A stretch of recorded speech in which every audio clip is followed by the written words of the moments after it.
Dom Pedro I, em 1831, aqui recebe a visita de Dom Pedro I, e foi reservado esse camarote aqui para eles.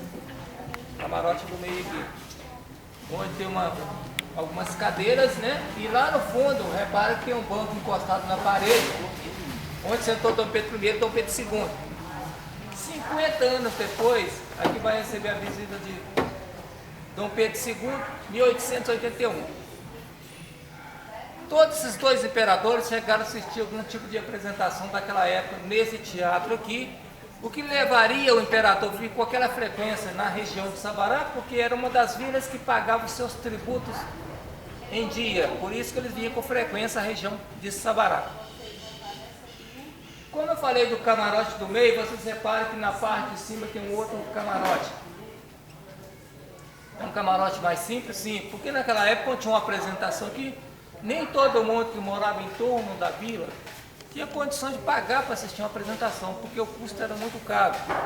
Então eles iam em torno dos arraiais e convidavam algumas pessoas. Então essas pessoas vinham, era colocado na parte de cima, porém é uma questão.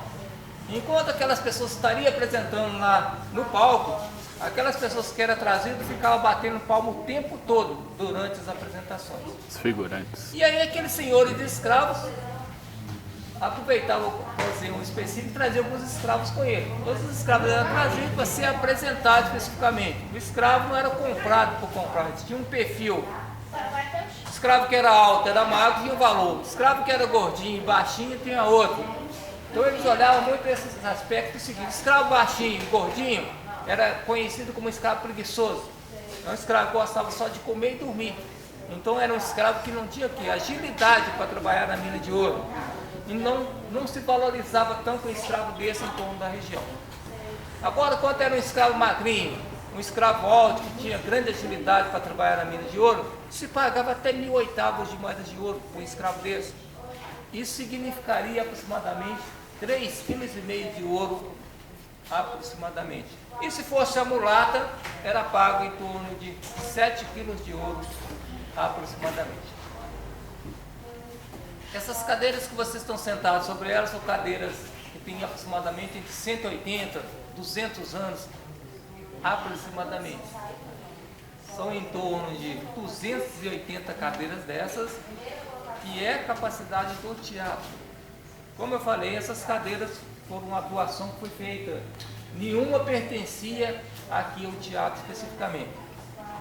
Como eu falei aquela hora, os assentos eram trazidos de casa. Então todos os assentos do teatro eram bancos, como aquele que está na parte de cima ali, onde vocês poderão dar uma olhada depois.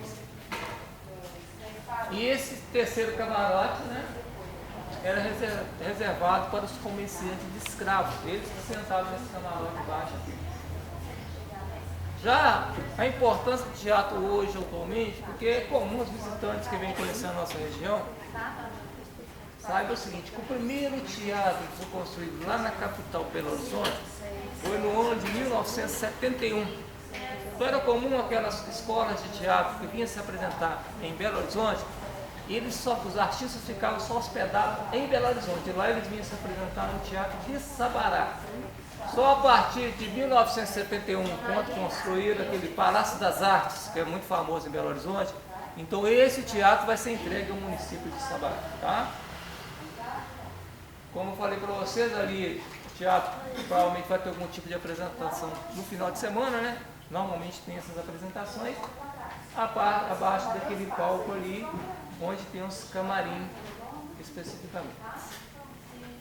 Aí vocês quiserem tirar foto aí, vocês podem ficar à vontade.